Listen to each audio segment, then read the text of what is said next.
Today we're going to be talking about properties of matter. Now we can classify matter in several different ways. Today we're going to talk about physical and chemical.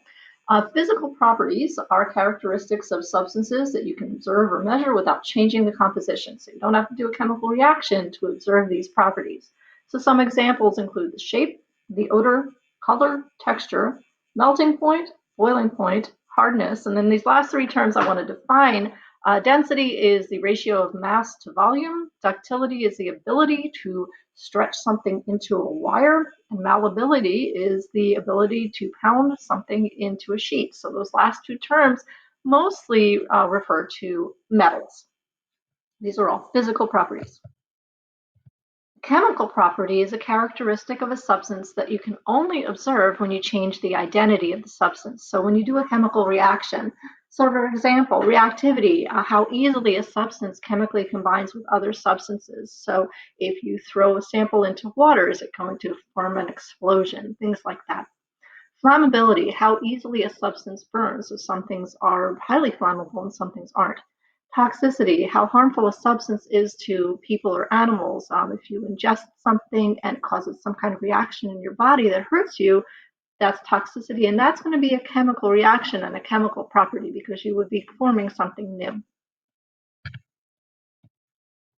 Now, when we talk about properties, we can also classify them further as intensive or extensive. So let me define these. Intensive properties don't depend on how much matter you have in the sample, how big or small your sample is. So some examples are texture, color. These are just properties of the substance itself, and you can change the amount that you have, but you're not going to change those things. Density, mass over volume. Now that doesn't seem like that would be intensive. It seems like that would change if you changed how much you have. We're going to see a little bit later on that it actually doesn't. Melting point and boiling point. So they don't depend on how much matter you have in the sample. Extensive properties, however, they do depend on how much you have in the sample. So a lot of these are going to be pretty obvious. So if you have a lot of something, its mass is going to be bigger. If you have a little bit of something, its mass is going to be smaller. So mass, volume, length, weight, those things do depend. They do depend on how much you have. Now, another way that we can classify properties is physical and chemical changes. So physical changes will change the physical form or appearance, but doesn't change the chemical composition. So really changes in states of matter. So phase changes, melting, freezing, evaporation. You're going to be changing what the substance looks like, but you're not changing it into something else.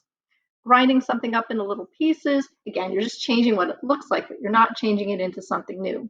Cutting and breaking, same thing. Dissolving may seem like you actually are changing it into something new, but really you're not. So think about salt water. You put salt and water, you combine them together, you dissolve the salt in the water. You can still taste the salt in the water. It still tastes like salt. It doesn't taste like anything else. And you can really easily separate them from each other by evaporating the water off. So those are physical changes. Dissolving is a physical change. Chemical changes, though, are a little bit more interesting because you see something new happen when you react two or more substances together. So chemical changes are changes that occur when a substance changes composition by forming one or more new substances in a chemical reaction. So for example, rusting, burning, cooking, even digesting food. These are all producing something new. These are chemical changes. How do we know if something is chemical versus physical? Well, there are some things that we can look at that would let us know if something is chemical or would be a good indication that something is chemical. A gas being produced, you combine baking soda and vinegar, you see bubbles form. That's a chemical change. Light being given off. Color changes, sometimes those are chemical changes too.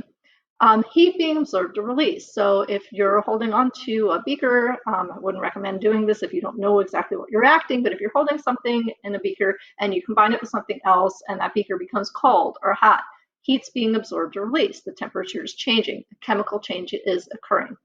Precipitate forming. A precipitate is a solid that's formed from the reaction of two liquids. So if you look at the picture, you can see that there's a clear liquid being poured into another clear liquid, and you see this nice, pretty yellow solid coming out of the solution, and that's a precipitate. That's not the same thing as precipitation like rain. A precipitate is a solid being formed from the reaction of two liquids. So those are all examples of chemical changes. And in a minute, I'm going to give you some opportunities to practice trying to figure out if something is physical or chemical.